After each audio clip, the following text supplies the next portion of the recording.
Hello, my loves. In this audio, I'm going to be talking to you about clearing unwanted energies. So, what are unwanted energies? Unwanted energies are energies of the past, energies that may be negative, energies that may drag you down, energies that cause you to think negatively or have the same thoughts about yourself or about your life, energies that make you feel that you're stuck. Okay, so the way to clear unwanted energies is to understand where you are now in relation to everything else. So you have to be proactive about clearing unwanted energies, because the thing is if you're not proactively working against entropy, right, what's going to happen is that you are going to be overtaken by these negative energies in one way or another. So if it's not in your active conscious mind that you're thinking negative thoughts, what happens is your subconscious registers this energy, and it comes out in the form of nightmares or trauma, or even trauma that is stored within the body, sickness, things like that. Even like depression that is incognito, right? Like it's possible sometimes to have like depression or self-harming tendencies that are like buried within the subconscious. So sometimes human beings resort to things like overthinking, over-drinking, addictions, right? And essentially they're like being enslaved by their own subconscious. They're being enslaved by their own trauma or like fears that they don't realize that are still there. So the way to actually become cognizant of what is governing your mind and your thoughts is to begin paying attention to what you are thinking and all of the time, and how you are feeling all of the time, right? And what shows up in your reality, because your reality is a mirror to your subconscious mind. So it's just about being aware. It's just about taking notes. Okay, this is the dream I had. This is what's happening in my reality currently. These are the thoughts I'm currently fixating on. Oh, hey, this is an addiction I can't break. This is a habit I can't break. Oh, hey, this is a fear that I can't get out of. You know, fears are addictions as well. When people hear of addiction, they think of things like smoking, drinking, but no, love can be an addiction, fear can be an addiction, right? So you want to come from a place of balance all the time. You want to be balanced all the time. You do not want any state of being to be possessing you, okay? You want to be able to be fluid in and out of states of being. You indulge in some things in your life, great, but you are above the indulging, right? You are fearful of some things, great, screw it, you still take action on your fears. You can still be afraid, babe. You have your whole life to be afraid. You know, no one's stopping you from being fearful. That is a personal choice, but you take action regardless. You know what I mean? Fearful, not fearful, up, down, left, right, it doesn't matter. You still take action. That is the way to be in control of yourself and your mind, all the way back towards your subconscious mind, all the way to your soul. You are living from the soul, right? When you are balanced, when you are aware of who you are as a soul, as a Jiva Atma, right? Like, you must be truly like governing yourself, because what people don't understand as well, and I'm gonna get into clearing unwanted energies in a second, but what people don't realize as well is that they're like Trojan horses when it comes to energy. Okay, so something may mask itself as depression, but in reality, it may just be you not wanting to face yourself, right? Or something may mask itself as an addiction, but it's possession. You know what I mean? Like it's a little bit of a deeper problem here. Okay, so there are energy forms that sometimes become so strong that they take the manifestation even of like spirits and whatnot, right? And this stuff can really possess somebody. Okay, you'll notice, well, I don't know if you'll notice this, but I noticed that what people do, they become. So like people that like work a certain job, any job, or people that have their own business, whatever it is, they literally become their actions. Like you can see it on their face, you can see it in the way they talk, you can see it in what they do, how they look, how they turn their gaze, how their gaze is, right? Like people become what they do. So for me, for example, it like I'll give you a personal example. So I have to manage my energies, and I'm always doing that. I'm always recalibrating back to source, back to source, back to source, back to my originality, back to my purity, null state, right? State of love and detachment, right? Because if I veer too much into like one way of being, I will become that, and I don't want to become that. For example, I love to sing, but if I were just attaching my identity to that, I would be quite unable to really do anything else or do much else, because I would feel intimidated by different avenues of putting my mind into things, or different avenues of like stretching my intelligence or even my consciousness. For example, like I channel, right? I like to do channeled messages. Do you guys think that like I can do it every day, or do like absolutely not? You know what I mean? And if I were to just keep doing that, I would become somebody that was extremely ungrounded, like too much in the ether. You know what I mean? So I have to do many different things in order to keep my energies balanced. If like I said, if I sing too much, or if I just attach my identity there, I will be way too much in my feminine energy. And if I'm too much in my feminine energy, like I cannot work like as hard as I do on certain projects and stuff, but if I'm too much in my masculine, same thing. I won't be able to, really be myself, because I am quite feminine. But do you guys get the idea? So now, let's talk about clearing unwanted energies. Let's say you just went through a breakup or a divorce, okay? Or a split, or a job situation where you left, or whatever it is. People take these things with them for a long time. I don't want to say for the rest of their lives, but for a long time. People hold grudges. They don't forgive other people. They don't forgive themselves. They feel that everybody is the same. They begin to see the world through a very confined lens, right? So what do you want to do? What do you guys want to do, right? What is like the solution to this? I'm going to give you one word that is going to solve this problem for you, and it's also going to encapsulate the entire healing journey. And this word is releasing. You want to release, okay? You want to learn how to let go. Letting go is an art. It's a skill set. It's arguably a more important skill set than anything else, because when you are working, you have to be in a meditative state. You have to be like literally letting go of outer reality. When you're trading, same thing. When you're filming a video, when you're singing, whatever you're doing that is in a state of utmost focus requires your attention.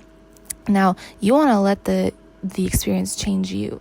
You don't want to step out of the experience and still be the person that is suffering from heartbreak or a breakup. No, you can decide not to be that person. You can decide to actually be over it. Like whatever has happened in your life, you can decide right now to be over it and to forgive the situation, to forgive yourself, to forgive the other person, and to let it go. Let it go off of your back, off of your chest, off of like inhale with me right now. Like, let's do it. Like, let's breathe in together. 1, 2, 3.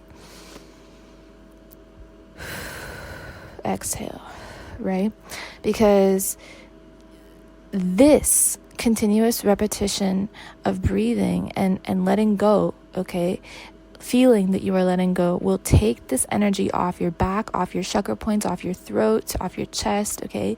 And you need essentially like a somatic healing experience to come back from anything that you've encountered that it like is heartbreaking or potentially, mentally fatiguing you. You know what I mean? Because the mind and body are connected. So you need to be like mentally understanding why the situation had to happen to you, what lesson you have experienced from the situation, how you are going to learn the lesson, and what actions you're going to take to solidify your understanding of the lesson. And the bodily somatic experience is the fourth step, in which you are integrating your love energy, your natural energy, your relief energy back into your body. Okay, so that is what I want you guys to do. It's a 4-step practice. You can rewind this audio. It's a 4-step practice, and what it's going to do is it's going to allow for you to really get over things, and to be happy and to be free and to be peaceful, because so many things happen in our lives, and guess what? If we don't resolve them as they come, they solidify within the subconscious mind, which is the body, as trauma. This is what trauma is. You don't have to have gone through hell to experience trauma. All you have to have experienced is 1 or 2 breakups, 1 or 2 losses in business, 1 or 2 money tanks. That's pretty traumatic, you know what I mean? And so people go through these things and they allow it to attach to themselves. They allow it to become a part of their now identity, or they just really involve themselves in the experience way too much, even hours, days, months after it's happened. No, you want to be clear. You want to be clear in your energy. You want to be light, buoyant, you know what I mean? You want to live like a child, feel like a child. It says in the Bible that we must make ourselves children in order to enter into the kingdom of heaven. Literally, that is what that is what this is. You must make yourself like a child, innocent, free, loving, pure, accepting, happy, joyful. Life is way, way, way too short, guys.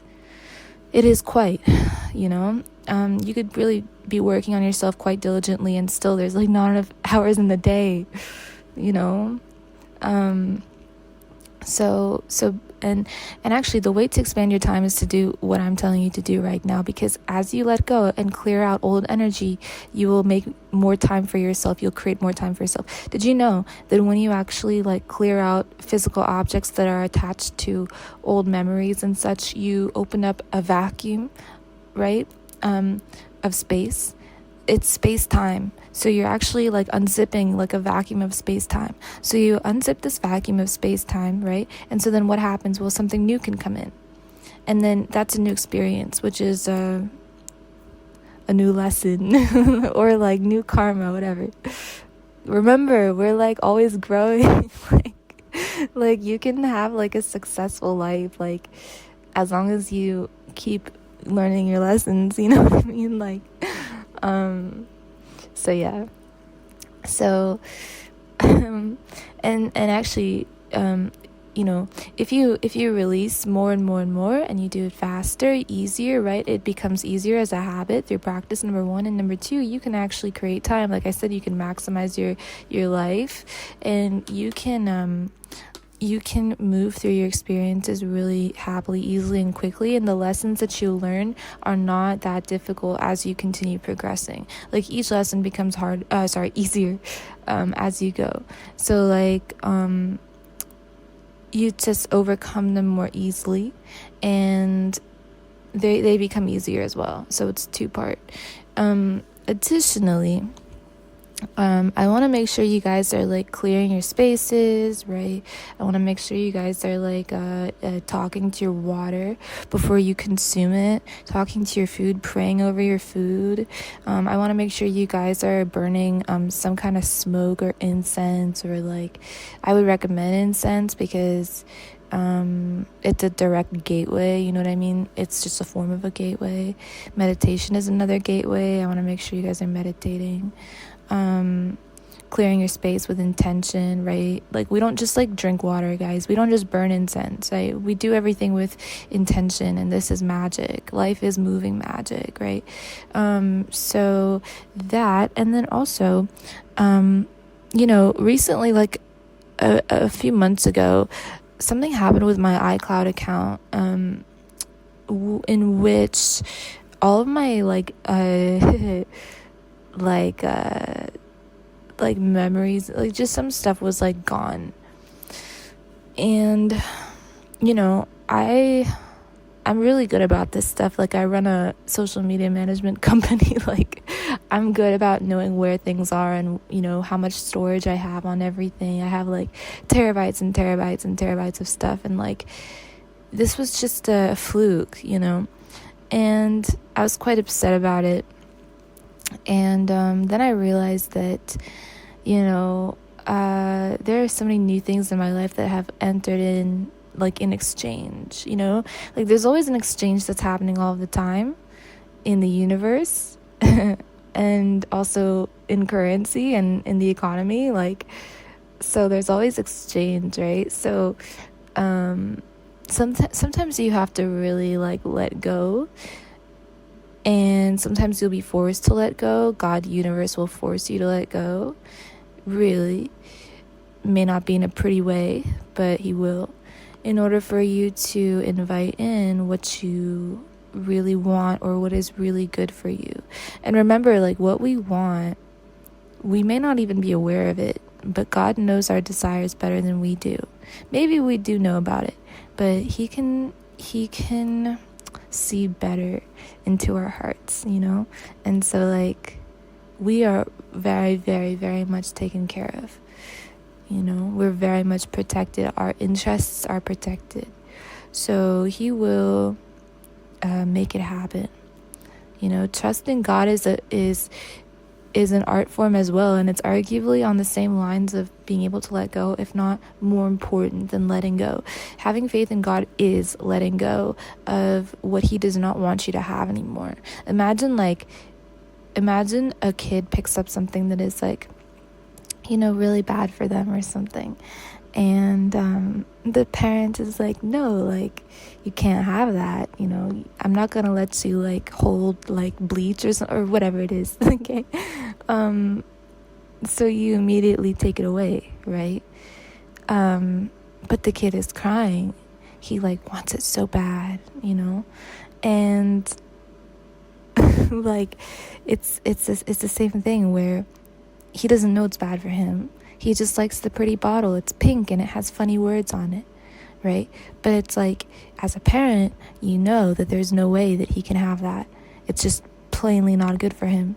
So in the same way, like, we may not know, we're so fragile, guys. It doesn't matter how much you make, how much you have. The human heart is God's. It belongs to God. And so when we understand that and trust him with all our hearts, right? Trust in the Lord with all your heart. Why?